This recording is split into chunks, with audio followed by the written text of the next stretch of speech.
How great would it be to get up close and personal with the beauty industry heroes we love and admire, and to ask them, how did you learn to do what you do? I'm Chris Baran, a hairstylist and educator for 40 plus years, and I'm inviting all our heroes to chat and share the secrets of their success.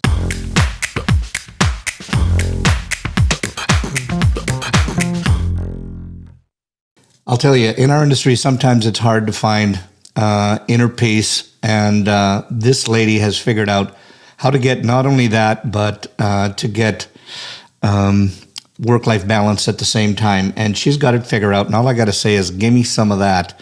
So I'm really excited about this week's guest. She's been the Lifetime Award winner, a Lifetime Achievement Award winner, and she's been awarded into the Hall of Heroes.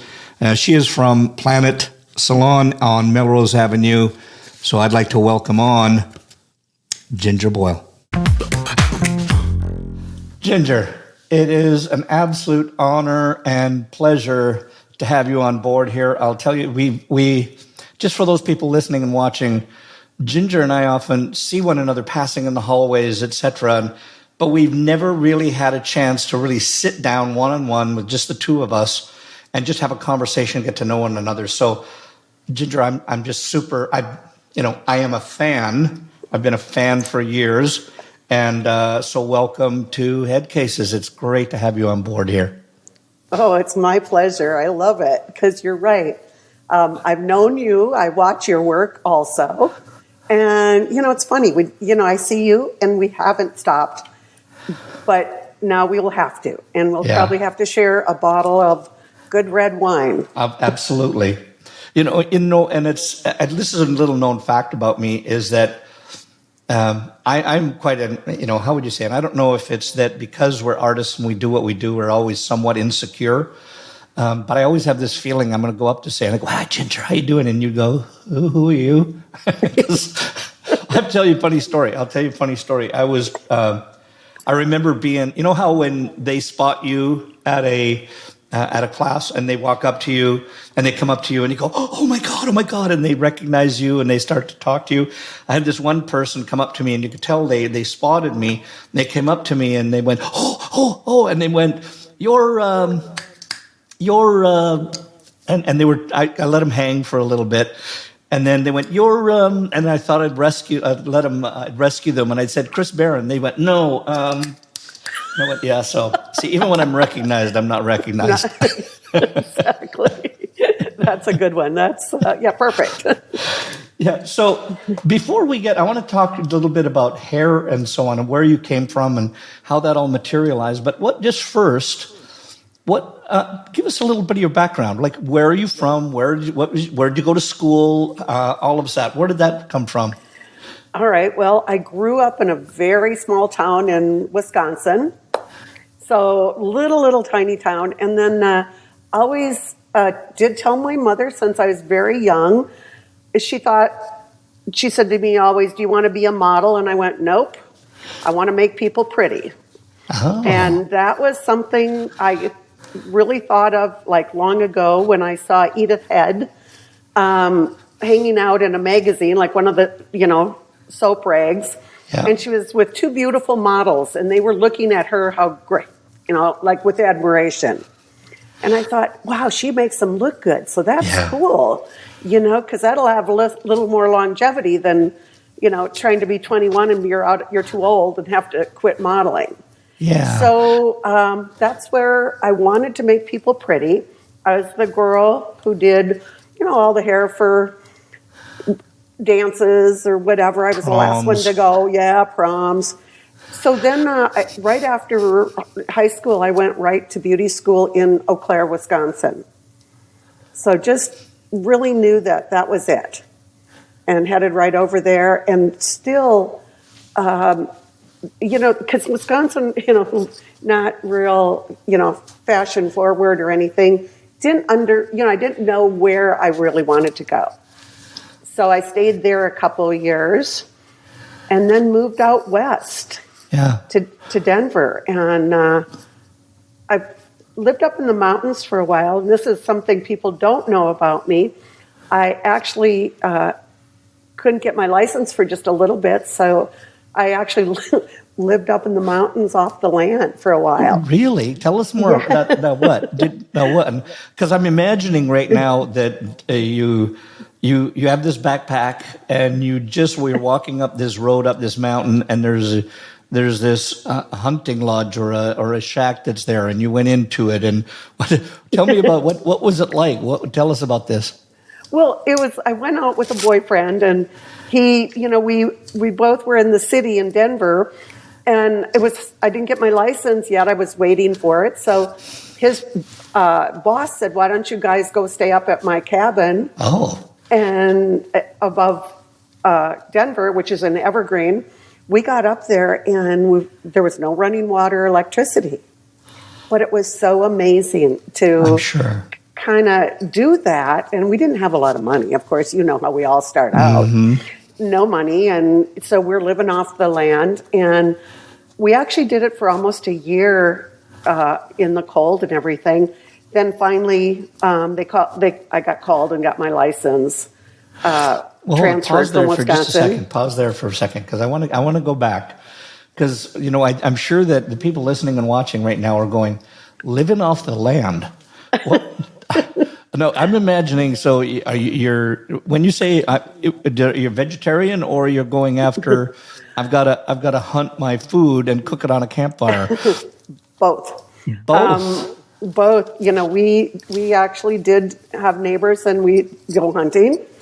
And we would, share the meats, the deer and elk, awesome.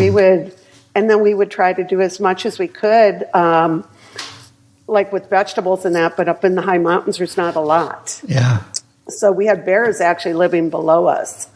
So it was really interesting and very humbling and very. One of the neatest things I ever did when I finally went down, and we used to go down to a little city and get our, staples, like coffee and potatoes or something. And when we went down, I finally found a job, and the guy, I was at a little arts and crafts store, and then he said to me, "No, Ginger, I've been watching you. You need to go do hair. There's a new hairdresser in town." Oh. It was in Evergreen, Colorado, and I thought, okay, I'll go ask her.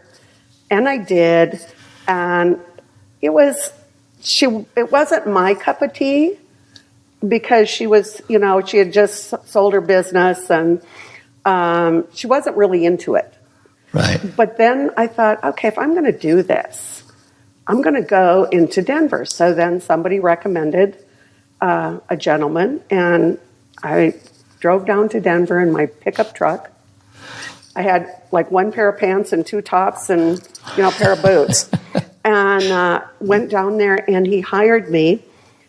And it was just, it was kind of a small place, but he used to work for Zotos. What was his name? Terry Eaglefeather. Oh, my God. You know him? No yeah. kidding. Yeah, that's who I worked for. Terry, I have to tell you this. First of all, is he still with us? I'm not sure. He got a hold of me maybe 10, 20, 15 years ago, and he wanted me to hire him in L.A. Yeah. And I was, I didn't feel it would be a good fit. I gotcha. Because he was in Spokane. Gotcha. At the time. And I just thought, I'd changed so much. I had, a certain culture that wasn't like his culture at all. But he did take me on the road, and I could wrap a great perm. Oh. Did you ever go up to Canada with him? Oh, yeah. I'll bet you that I can remember, and he did all the ABA shows. He did all of the ABA shows across Canada. And it was my first show that I ever did. It was at the Fairmont Hot Springs outside of Calgary, Alberta. Yep. And my first show, I was there with L'Oreal. Terry Eaglefeather Schwartz was there with Zotos. Mm-hmm. Marty Party, as I always said, was there with Redken, I believe, at that time. Mm-hmm. And both of them had a great reputation all the way across the country. There, all the rooms were packed. And I was in the L'Oreal room, first show, terrified, absolutely terrified. And I won't go into great detail, but there wasn't a lot of people left in my room after that. And but I'll always remember Terry. Terry, he was often in Saskatoon. That's where's my hometown. And damn it, he was good. He was great on stage. He really could command an audience. Oh, definitely. And I would be in the back wrapping the perms, Yeah. And double wrap and triple wrap and my God. So I had a big blonde afro, because I had to wear what we were talking about. Yep. And so that was kind of my first, in kind of my early intro. And then I took a trip with one of my friends, and we went to Montana. And I loved Montana. Somehow the mountains call me. And so I went there and started a really little salon there. And in fact, I just went back to kind of revisit, and not too long ago, and ran into some of the people I worked with. It was really, it was a joy. Special, yeah. Yeah, very special. And then there is where I met, I've been blessed in this industry. I met John Paul Jones DeJoria. No way. Was the first man to put me on stage. Wow. And he put me on stage in Texas. And, this is before Paul Mitchell. So we're talking many, many years ago. And I've always just had the high admiration. But soon after that was when he was working with IT. Yeah. And then soon after that, Horst came out with his line, and somebody told him to drop by my salon. And I just said, hey, would you ever hire me? And he goes, yeah. Well, I just wanted to be wanted. Right. I didn't know what he was about or anything. But he called me like maybe a week later and said, hey, you coming? And I went, oh, okay. And I thought about it, and I thought, what do I have to lose? Yeah. I followed my heart most of my life. And when I do, it's usually ends up pretty darn good. Yeah.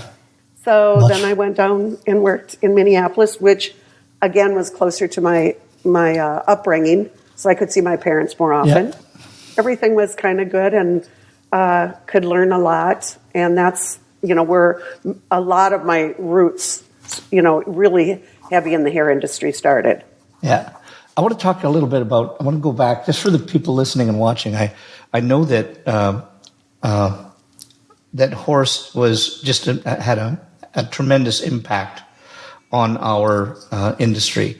And I want to talk about him just in a few minutes. But I want to just go back, because there's going to be I find there's a lot of young people that are just starting off, whether they're students, etc. And I just want to go back and what was it like for you, whatever stage you were at in there, when you just got out of school, you got the job, and it might have been in the first or second salon, but what was it like attitude-wise, mindset-wise? What did you feel like when you were in there? Was it alien? Did you feel intimidated? What was it like for you when you first started? Well, intimidated, because you pass, that you're paying somebody to train you. And at the end of your training, you're kind of doing really well, and you're kind of on top of your game, and so I thought, oh, I'm pretty good. So then you go to a salon, and then there's a nobody, and you don't know what to do, and right out the door, you screw some colors up, and you're there all night learning how to correct it by yourself, reading a book, because we didn't have that time. We didn't have Google, and we could look it up. So we were quick getting it in our books, trying to figure out what to do. I had quite a few greens that I was trying to not do. That weren't intentional. Not intentional, not that time, not pretty. And, it was hard. It was very, very, a lot of work. But I remember once I had accomplished it, once I'd gone through some of the tough parts of like learning how to make that guest happy and getting rid of the green tinge and making her hair better. You really started getting your confidence. Yeah. And nobody can give you that. You kind of have to earn it. Yeah, and it comes from failing, doesn't it? Yes, it comes it from does. screwing up. And and I think that's important for any young person that's just listening to this, watching it now, is just to know we always say it's okay to screw up, we mean don't do it intentionally, but it's okay if you do. It's not pleasant, it's not comfortable, it makes you feel terrible. But that's where the true learning lies. If you can get yourself out of that's what really, really makes the difference. Absolutely. Like when you cut the hair too short and she goes, well, wait, I wanted to grow it. And you're like, okay, Yes. let me see what I can do here. Yes, I have this bottle of magic right here. If you apply that you'll be surprised how much that will grow in 6 weeks. Oh my gosh. Yeah. I made so many mistakes starting out, and I know that it was hard for me, but I was determined. Yeah. And because I did do that, I do believe that's where I learned, because when Horst called me and asked me to come to work for him, I left my little salon in Montana and I went to Minneapolis, and he said, now you're a teacher in my school. And, I realized, Chris, I had the best stories from screwing up. For the students, like, hey, don't get frustrated at 5 o'clock if you're, I'd make them redo their perm rods if they weren't good. And I'd throw them all on the floor and say, pick them up, start over. And they go, it's 5, I'm going home. I'm going, nope, but I'm sitting here with you. Yeah. You see, now that's what I love, is because it's not like you said, do it over again, and then you left. That's what good coaches do, is they won't say, oh yeah, check, you got it. You make them do it until you get it right. But you were with them all the way holding their hands. I love that. Yeah, absolutely. You got to do that. So tell me about, what was it like working with Horst? What was, because obviously you got him in there. What was for those people, give us a little bit of his history. So, because for the young kids that might not know who he is, because he's an industry icon, legend. He helped to shape our industry. Amazing man. One of the people that really started sustainability within our industry. Tell us a little bit more about him. Well, working with him would not be for, again, the weak at heart, because he would get very angry if the situation or the room didn't read right, and if you took it real personal, you were in trouble. Right. So I really learned to get tough. Yeah. And learn not to take everything so personally. He was very, he was Austrian. He was not very always huggy or kissy. He could be very mean. And I had to learn that I wasn't going to get a lot of praise. But I went there because when I decided to take him as my teacher, all I wanted was him to be my mentor. Right. And he loved that about me. So we could develop a lot. Some people went there for other reasons, and they would, I'd watch people go out of there with nervous breakdowns and have trouble because he was not easy to please. And he commanded and demanded the most professionalism, and it wasn't easy. And he did have he did like women a lot. He would always say, if you want the job done, hire a woman. But he did have his favorite, like, European men. Yeah. And, so for a lot of times I was the one in the background doing all the work. I didn't care. But every once in a while, if he didn't quite treat me right, I let him know. And I learned that he needed me enough and wanted me. And we became very close, very close. I became a little bit of a princess then, but boy, you have to prove yourself. They don't just take you there. They have to, someone like him or JP or any of them, and they really want you to earn your keep. Yeah. And they can depend on you. It's all about how you come in the morning, how you stay till night, what you do, the trust, the loyalty, the integrity that you bring with it, how you try to help like create a culture even in your model room. Like, let's get people happy, how do you do this? And Horst wasn't always his mind. He was always creating and doing so much that he loved that he could depend on us, sometimes us to do it. And I mean, we have lots of stories where, Horst would say some things on stage and we'd all be going, oh, let's see, I'm going to have the white flag out here for the audience. Seriously, there were times. and because he would tell them they were full of shit. Oh, interesting. And all this. Yeah, he would say, things like that. And we were all like, really?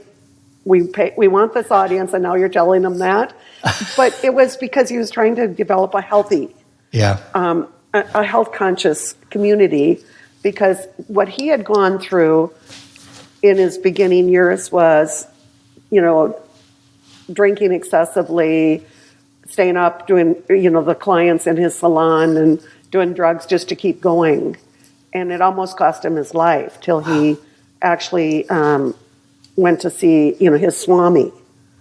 And he finally met a Swami and did yoga. And he asked Swami, can I give you a car? And Swami goes, nope. He goes, what I want you to do is make a good product for the hair industry. And at that time, he had done a lot of, he would do a lot of the big hair with hairspray. Yep. Lots of, I would call it fatal net now. And hairsprays that, were real toxic. And that was just our culture at that time. Yeah. And you worked long, long hours. You're around hair color. You're around bad products. So, and then that's when he decided to make the product line. And it was very small. When I started with him, it was just, I think, a year or two after he started. He only had like 6 SKUs. And we were out on the road and, in a van and just doing these little shows. And, you know how it is. Like, I do. Oh, there's no stage? Well, let's make one. Yeah. Yeah. There's no models? Let's go to the bar. Yeah, that's right. We'll get them. We'll find them. We'll find them. Yeah. Everybody needs their hair done. Yeah. So it was a grand time to be with him, but it definitely wasn't easy. But boy, do we have stories. Yeah. Yeah, no, I'm with you. It was, it's one thing, I tell you, when you said about the going out and getting models and doing all those things, I remember that you'd go to a model call if there was one and there was no models there, and then you had to go to the malls, and then you had to do it, for those of you listening, just so you know, you had to go there. You'd kind of go there. You'd have to do it. I don't know if surreptitiously is actually the proper word, but it sounds good. But we would have to go in and you'd have to approach people. But if the mall saw you, they'd kick you out of the mall because you weren't allowed to solicit. You weren't allowed to solicit. So that was just pretty wild. Yep, and sometimes we'd have snowstorms in little areas where nobody would show up. I remember giving a show to one person, that showed, but I thought, they said, well, do you want to cancel? And I go, I got 3 models. She's sitting here. Let's go. Yeah. And you do it. But, the thing, Chris, that even speaking on that, what I find now, some of the young people, when I'll ask them to bring models so I can see their work, they have trouble finding people. Wow. And we would just have to. Yeah. We would have like maybe this certain hair color and a certain little bit of a style. So we'd find people that would kind of fit the bill. And, you had to learn. I do believe sometimes now it's hard for those young ones to do it. But in my day, we had to find lots of models. Oh, yeah. Well, and now are you, I want to just jump back. And when you say the young ones out there, are you talking about young ones as artists, the ones that are doing shows, or are you talking about, like, say, in your salon, per se, when they'd have to find a model to do an audition or... In the salon. The salon. They sometimes have a little challenge, I wonder, kind of reaching out. Isn't that interesting? That a position where you're going into and you couldn't find somebody, a friend or somebody that would you could have just to come in and say, I want to cut your hair, color your hair, that I'm already doing. Yeah. Interesting. No, I just find that a little bit, but a lot of this could be because of COVID. Yeah. You know, so, especially out here, we suffered, quite a bit. So we weren't supposed to talk to a lot of people. But, I find I'll ask people when they're testing to work with us, I'll say, can you bring me a couple so I can see your range and your, what you have to share? And they're like, oh, I couldn't find a model. And I'm like, what? I mean, that was something we just, no matter what, because our life was on the line. It's interesting. What have you noticed since COVID? I want to talk about just not COVID itself, and we all know what happened during COVID. We don't have to go down that road. But what I find that mindset is such a critical part of our industry. Is give me and just just let everybody know where you are, because this I don't know if anybody doesn't know who you or where you are. They need to find out right now. But where are you, and what was the difference between the culture of not culture is not the right word, the mindset of the hairdresser that pre-COVID and post-COVID, not more, even though it's not post, but where we are now, if any? Wow, it changed many of our lives, but my salon is here in Los Angeles, California, and I'm on Melrose Avenue, which is very fun street and has a lot of great shops, like Tom Ford, and there's so many great shops. But during that time, during the pandemic, we were closed for 1 year, 8.5 months. Wow. So that wasn't like 30 days. So all my friends on the East Coast were saying, hey, Ginger, I got a great promotion for your client. And I'm like, we don't have clients. Our governor made us close the door, and he threatened with licensing and closing the doors. And, so my staff was even afraid to go out even to do house calls. They even told their clients no, and they were afraid to even come in until we'd get a little break, and we would come in and do them up on we have a little balcony. And it was, we had to, our touch point was we used to work with assistants. We then didn't, because people only wanted one person. Right. Touching, and it's changed everything. But the great thing is, I ended up really listening to my staff through the rough times, and they really enlightened me a lot. And we made it through, and all the strong ones came back, and we were able to restructure. A lot of salons had to close down, because they were the way they were set up. Now, I'm a salon that I do commission based, and so the people that kind of are attracted to me are ones who like a little bit of a communication. They like connection. Yeah. They want education. They're pretty picky about their education, and they want to be, and they like to do a great job. So we had to talk through the whole thing, and mostly it was really about hand-holding and babysitting, because everybody felt different. Yeah. And we had a lot of people come by that, because they couldn't find a home. But we had to be very careful, because we still, for a long time, had to be 6 feet apart. Right. And here you are, and I'm in this big salon, and they're still kind of monitoring us. So it was very, very difficult for this area, for California. I feel like the ones who really, truly survived, they did a great job, and I'm really proud of a lot of the salons, and I'm proud watching the stylists come back. But a lot of them did go into just doing things at home and doing it out of their garage. Yeah. And then going into studios. But I'm seeing a return of that now. A lot of them went to booth rent and studios, which I'm not opposed to any of it. I like our profession. However you got to be happy, you do that. You do you. But I did see a lot more wanting to come back to create a unity because they kind of felt all alone out there, like in a studio.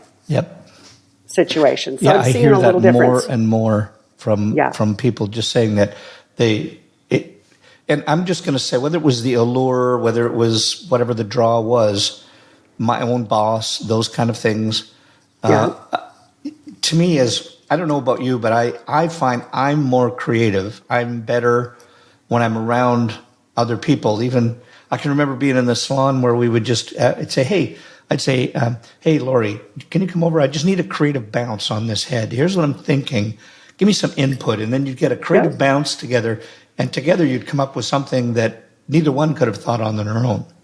Oh, absolutely. I know that we all like to think we're very, very creative, but I am so stimulated by other people. And I love to work with others, and I love seeing what they kind of come up with. And you're right, I'll take a spin on it.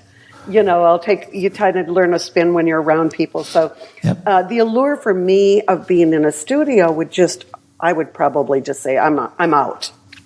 It would be too, the only time I do that is that when I have to work with my husband or something on a shoot. And even then, I'm like, I'm still schlepping my bags. It's still the same. So the allure of the salon is nice. Just there's your shears and there's your scissors. They're all there. There's all the color you could want. It's there. And you really. So that's nicer for me. But again, it takes. All of us need to go where we fit. That's the key point. You hit on the nail right on the head there.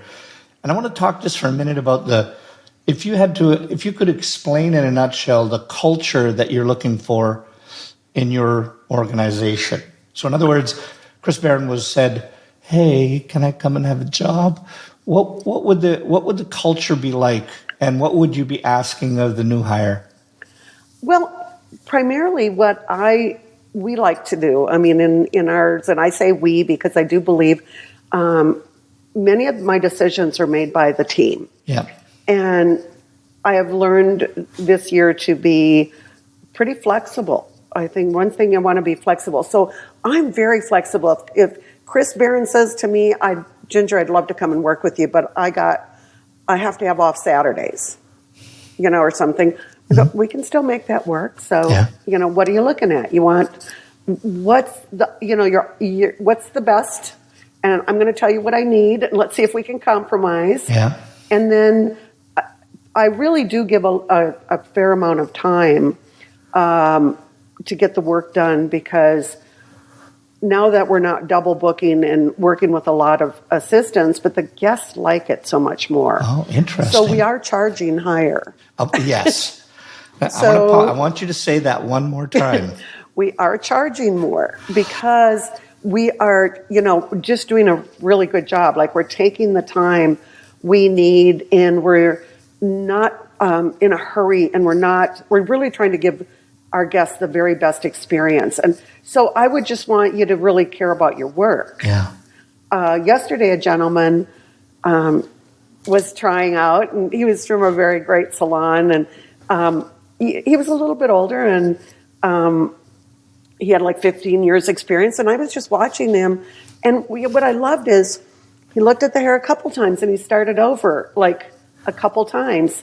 And I just went, okay, I like that. He's really, and he was talking, to the model, to his, and so to me that made points, and not that he just went fast and just did it. And so he was really caring, and he was caring about the outcome.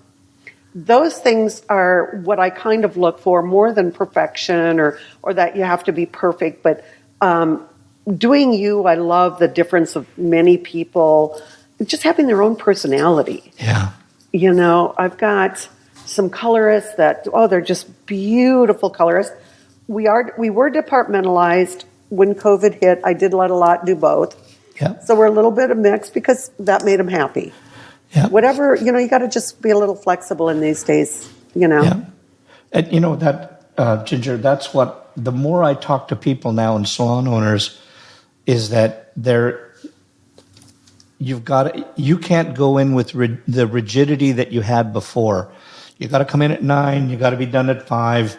You know, I find so many salon owners that are just saying, look, I've got this many seats, I have this much time, and if I want somebody to work part-time, I'll let them come in and work from that slot, but how can I fill that chair at another time, just so that I'm still getting maximum value, maximum potential, efficiency out of that thing. And if people want to only work, I've talked to people that say, look, if you want to work 2 to 3 days out of the week, we can do that.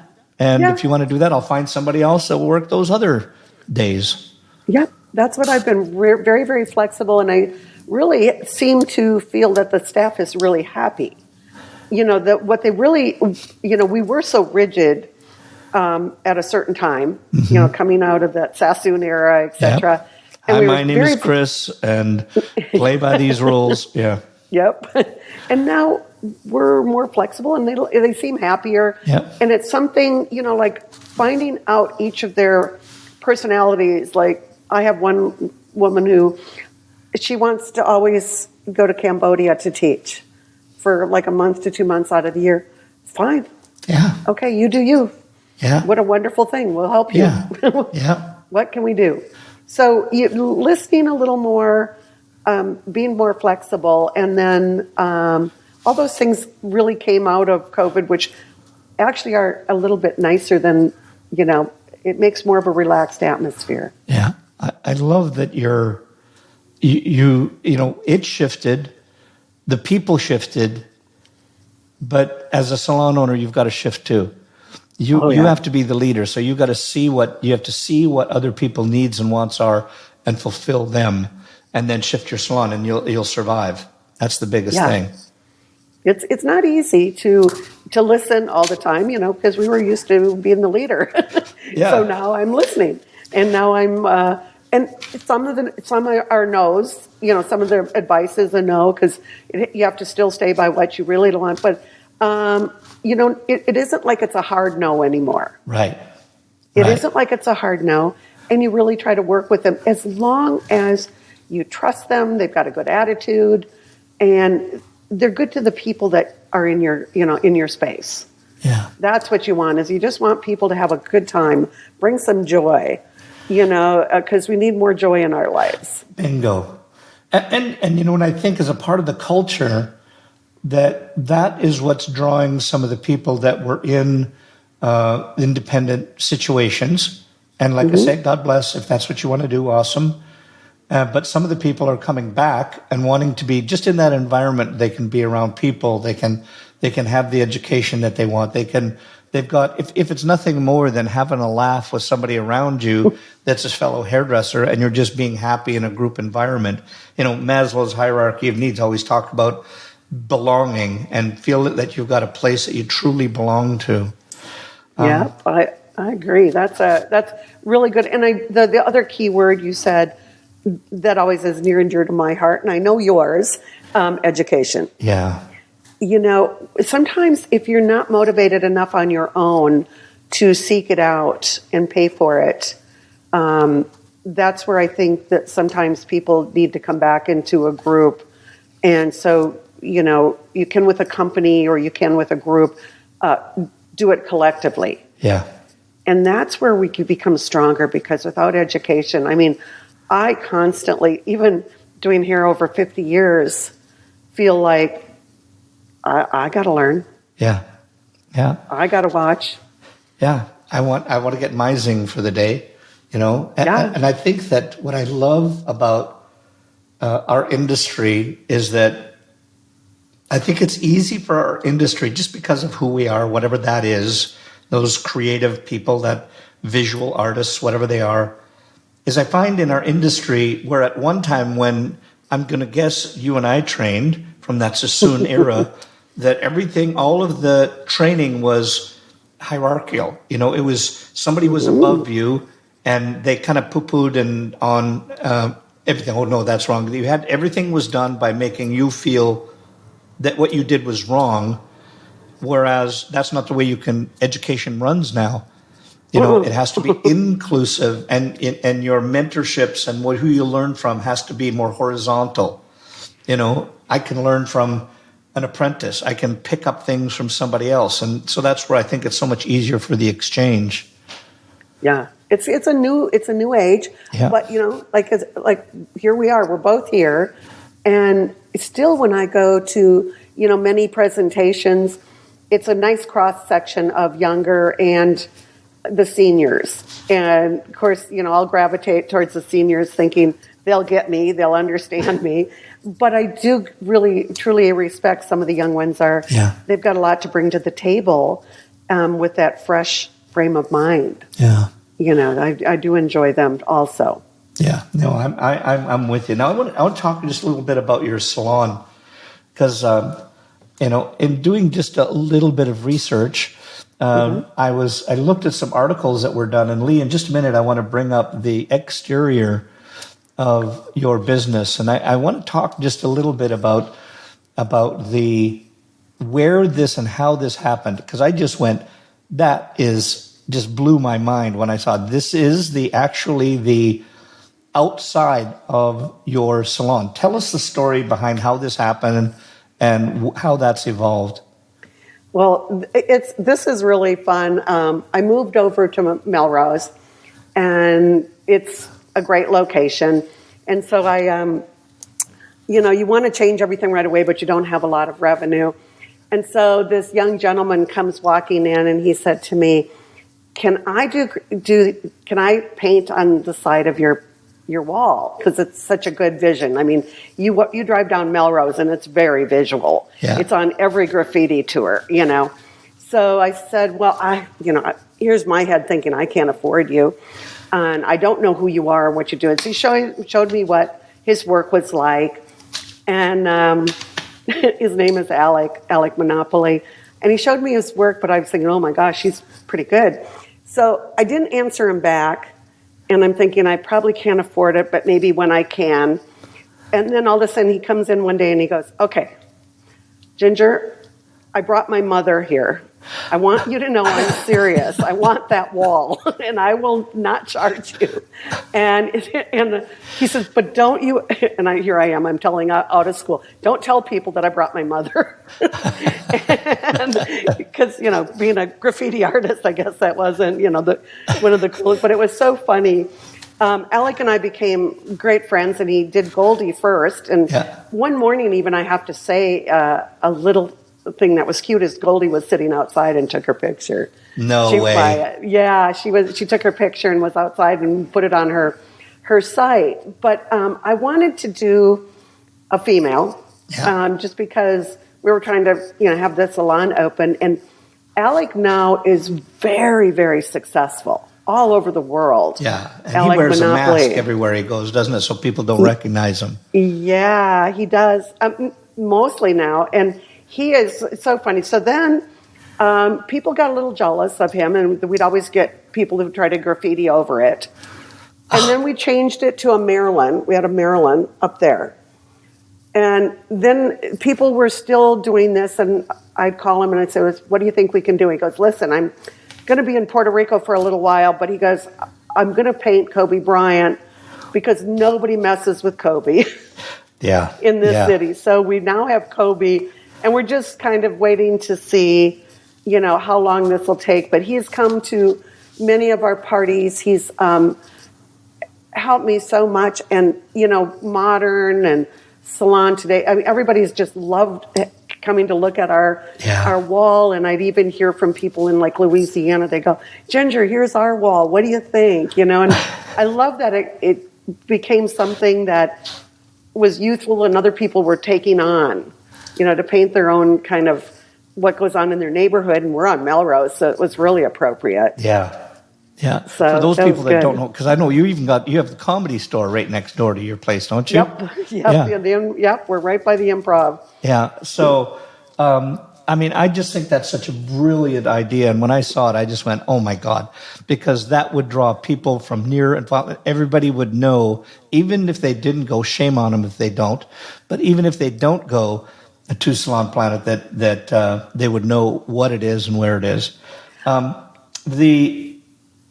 Your Can I say salon one other also, thing? Go ahead. One other thing about that. When Alec is painting, we would make kind of a big production out of it. And all the cars out front or stop by to watch are really nice cars. Oh, and I'm sure. It created a very, like wealthy kind of influence. So just letting people know that it was one of the best marketing tools I ever did. Yeah. And it was, well, we won't say it was free. Yeah. Well, he gets so much publicity too. Oh, yeah, I'm sure. Soon after that, he said that he really then blossomed. And that was great. I feel we both kind of helped each other. Yeah. So I give him the wall. Everybody wants my wall. And I go, nope. I kind of promised it to him, whatever he wants to do. Yeah. In your salon now, I'm just going to take switch it back a little bit because first of all, I absolutely love and adore that. And that's why I said to Lee, I said, we have to have this on there. And if you're just listening to us right now, I believe that, and my team always tells me where I can go. Well, they always do tell me where I can go, if you know what I mean. But they also tell me there's pictures where they can go. Lee is our producer. Lee, do you remember where they should go if they want to see that picture? We'll have that up later when it gets posted. Oh yeah. Okay, good. Yeah, it'll say we'll have a sign that will come up on there, and it'll tell you where to go to see the picture. Now I want to go back because I know that.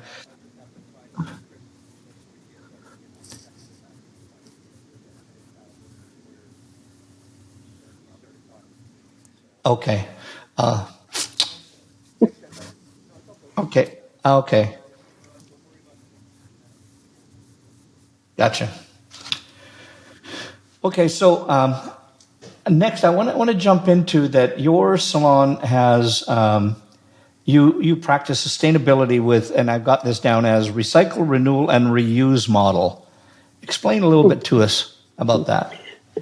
Well, we've just, it's, in our environmental stage of everything, I had partnered with Aveda for so long. It's very much a part of their process. And even as, I look around our industry and I just have great admiration for so many companies, you really do want to make sure, how you're being sustainable. So, and how you're recycling things and how you're taking care of the environment. Because my husband and I, Robert Linden, and I do not have children, but we still have a lot of people in the universe that we are fond of and we hope to leave a better place for. Mm-hmm. And I always feel like I want to leave a better place for our profession because I love it. Yeah. Anything I can do to support it, but also then for our environment so they have a great place and they're conscientious of what they're doing. Because I've seen the evolution when we weren't. Right. And it's just, we didn't know better. Yeah. Yeah, but we all have to do something about it now. That is for true, whether it's at home or whether it's in the salon. And God bless you for doing that. I think that's so important in the situations where we are now. Whether everybody out there may or may not agree with us, but I think if you do agree, then do your part, and if you don't, well, that's okay too for now. Yeah. As a salon owner, would you say is the biggest learning experience that you've had? As a salon owner? Yeah. Let's see, the biggest learning experience right now I would say, and I hate to even bring it up again, was COVID. I really learned a lot the hard way, trying to shut down and open up and listening to people in their fear, because it's something the whole world had never been through.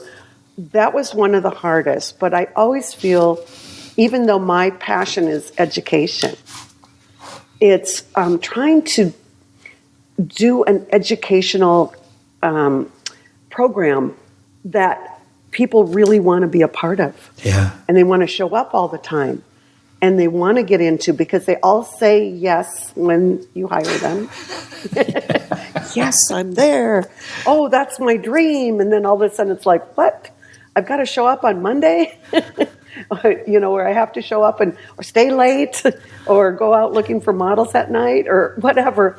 And you really learn that it's hard to get that contagiousness and grow that. But I guess then we look at, Chris, the real thing is, when I look at probably the top people in our industry, they were the tough ones that really worked that hard. Yeah. They were the toughies, they didn't say no, and you would see them, and like you said, we would see each other at hair shows. I would go round to the rooms, like as we're finishing up in the prep rooms, and you were watching the ones that still stayed in there long hours, to make it perfect. Yeah. And those people I still connect with, because whether we're with different companies, didn't matter. We're on the same level. We're hairdressers first. Yep, we're hairdressers first. Yeah. I don't know if your husband is Robert Linden, and fantastic photographer and videographer, so how now? Obviously, you've got a sort of a leg up on the work that you can do for magazine work, for the salon work. What would you tell people when it comes to, right now, yes, we've got, everybody's saying, well, yes, I'm photographing my work. I've got my trusty iPhone and I'm shooting the back of my curls on my balayage and putting that out there. And while I do make a little bit of fun of it, that is super important. That is your branding for now. That's what brings people in. But how important do you feel that it is for people to actually properly photograph their work, to either have it on a wall, getting notoriety for themselves through awards or whatever, just by having their stuff in magazines? Tell us a little bit about that. Well, I think the best thing, and I'm such an avid pusher for my staff to enter competitions. I feel like even if you don't win, the process is so amazing that you take it through, and like in your head you go, I envisioned this great model doing this, and we see it, and then it's photographed and you're like, ooh, and I remember my first work, was like doing photo with Horst, and I'll have some funny stories there, but that was where I kind of really did learn. And then I was blessed, when you're with a company, they can send it to a magazine, so you can get printed. I really appreciate. Two of my staff just entered Bellamy just started an extension contest. I was so excited, and one girl, I'm always pushing her for Naha because she loves that, the avant-garde part of it. And you feel like as an owner, if you can figure out where your staff leans, kind of push them in that direction and try to get them to do this, because seeing our work printed is something that when I got one of my first pages printed in Passion, remember Passion? Uh-huh. Okay, so I'm going to tell you a little story. So I was going to do my first hair show in New York, and I was with my boss at Aveda, John English, and we were supposed to set up this whole show for Horst. He wasn't there, and Passion came by our venue, and it was just a bar. And they came by and they let this Japanese group of people who couldn't speak any English off. And so they were coming into the venue, and they were saying that there's going to be a big, hair show that night. And all of a sudden, John says to me, he's working on the stage, he goes, Boyle, Ginger Boyle, come over here. We always used to tease like 007, Uh-huh. And all of a sudden, all the Japanese tourists, hairdressers, they're all hairdressers, they all have their Passion, and they come running over to me and wanted my autograph. I am standing there thinking, I've died and gone to heaven. This is so I mean, this was my first thing in passion. I made it. And I'm thinking how great this is.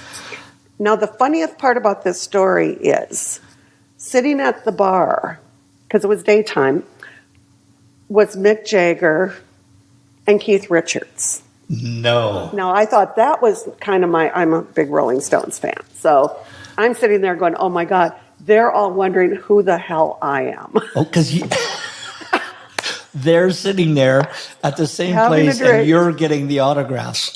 I'm getting the autographs. So I laugh about the one time I upstaged the Rolling Stones. They were Listen. having, that's a funny story to me, though. That has to go in the memoirs, I'll tell you. That has to go in the memoirs. Wow. I want to, just a couple things. I want to do, this is a segment I always love doing with everybody, and I just call it a rapid fire. Okay, so I'm just going to throw some stuff out. It could be 1-2 words, quick sentence, whatever. But I just throw them out to you. If you want to answer them, great. If you don't, just say pass. But okay, good. What turns you on in the creative process? Oh, I love hair cutting. We can be friends. And what stifles it? What stifles About your my creativity? If I don't go out and get education and I just do regular day-to-day hair, I need to blow my skirt up every once in a while. Like even get a model in and do some weird color and do some weird cuts for me. So if you don't get to do that's what just draws it out of you. Oh, yeah. Okay, an event or a show that you loved, first one that comes to mind. I'm sure there are many, but what's the first one that comes to mind? Well, one of my best times was Radio City Music Hall when Horst asked me to do our Aveda's anniversary with him. And I got to MC, and here I am, a little girl from a town of 2,000, and you never think you'll be on a huge stage. Wow. In front of 6,000 people. So that was my favorite show. Loved it. Okay, good. Things in life that you dislike the most? Ooh, things that I dislike. I don't like people being late. What do you love the most? Besides being on time. What do I love the most? Well, I truly, truly admire my husband. Oh. I love him to the moon and back. He does so much for me. And we've just got this, great relationship that works. And I love I would say Robert Linden. Oh, love it, love it. If you had something, the most difficult time in your life?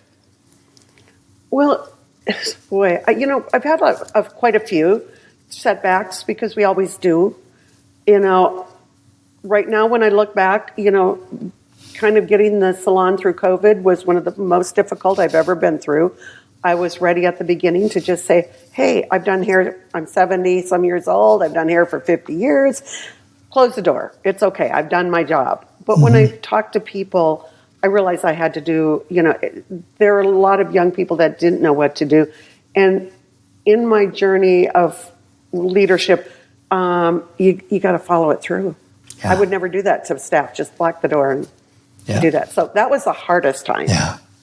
I hate business. A lot of people will agree with you on that one. Thing you hate the most about our industry? Well, California has too many rules and regulations. We need to get rid of some of them. Person you admire the most?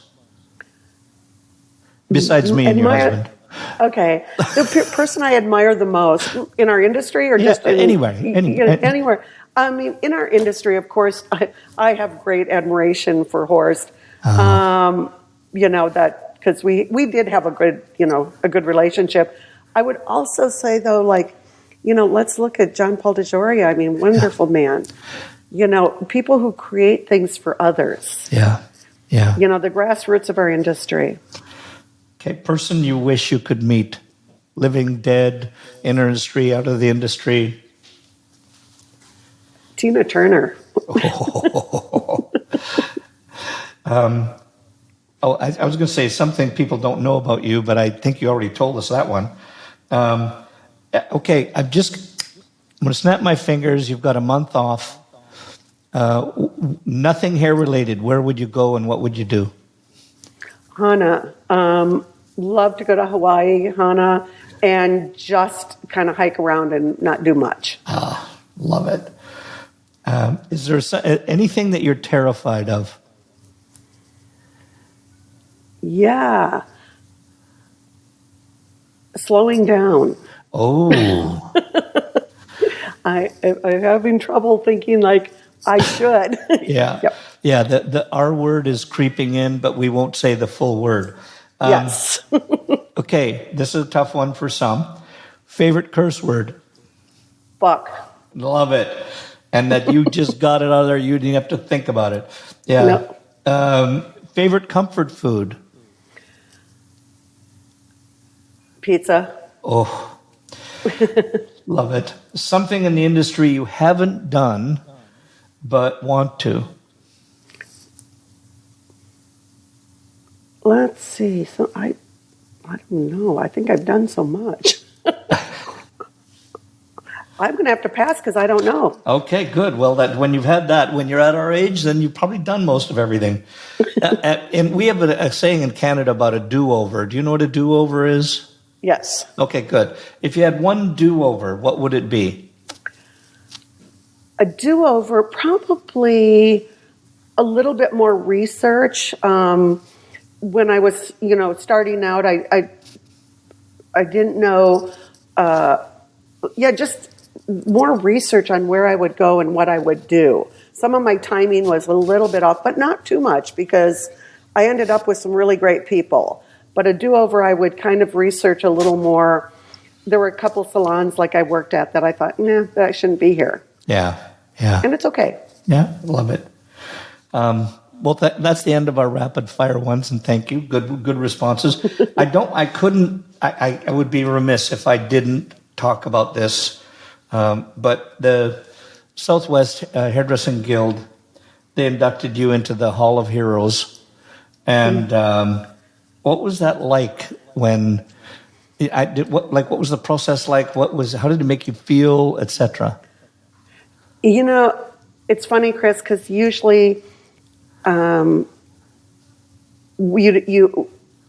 probably not as good at getting praise as people, you think. Yeah. And when I actually was, I'm like, yay, I get to get there. And wow, this is great accolades. And, and then there was a lot of challenges like with lighting and the whole place, and you're like, you get up there to receive it and you almost don't know who to thank and what to say. Like you're so afraid of missing somebody. Yeah. Because there's so many people that, none of us got to where we're at by ourselves. We had teams, we had people, we had lessons, teachers, mentors, and sometimes it's just really hard to, at the last minute, you think you have them written down or you have them and you just forget. Yeah. But it was really nice to feel that, you're being noticed, because as when I started out, there were very few women, as you probably know. There were just a couple of us. Yeah. And like Jean Bra was one. And yeah. There's very few. So people say, oh, Ginger, you had a lot of good people around you, and I did, but I had to struggle and fight because it wasn't something common. So, for women to be up on stage, and the thing truthfully was, it wasn't the men who stopped me. The men in the audience, the hairdressers, were my biggest fans and friends. It was the women that interesting. always, sometimes have trouble giving accolades to others. So I always say I try to empower women, and people say, well, what about the men? I go, I love them. Yeah. I love the men. That's great. But I always see women, we need to empower each other. Bingo. And also stand up for each other. Yeah. Also, you're big on affirmations. Yes. Tell us a little bit about that. And I understand you have quite a following that goes along with this. It started during It actually started during a hard time with a partner. Oh, And, it was, how you can't talk about things. Right. Like during like a sellout or a breakup and all that. So I really found myself down in the dumps. And I thought, okay, I'm going to get up in the morning and write down something to build up my day. And that can follow me through the day. And then I thought, well, I'm just going to put it on Facebook. So I started writing, like an affirmation a day from wherever my head was at. And I might find it through something Horst had told me. I might find it through Louise Hay. I might, so many teachers, a lot of Buddhist, affirmations, and some I don't even remember. So, but I would just started because I didn't want to go into the day negatively. right. And I was realizing, like we can let thoughts overcome us, but if we start out working on stuff. So I started working on, being grateful or, giving a little bit more love, or some days it's not, they're all over the board because they're just what I wake up with that's in my head. Yep. Almost the first thing in the morning. And now a lot of people follow. And I was going to quit after I felt I was in a good space, and people go, oh, no, don't. I follow you every morning. I want that. And I go, all right, that's kind of cool. So I kind of didn't realize I started it for my benefit, and now I continue it for others. Is that on your Instagram? Where do people find this? Facebook. It's on Ginger for Boyle, and it's Ginger and then a for Boyle, and then it's on Facebook.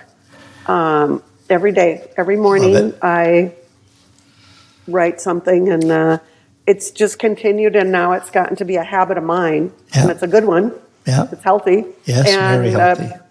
Very healthy, and people always comment. Like, I had a trainer back in Minnesota. Now, I've lived out in California 34 years.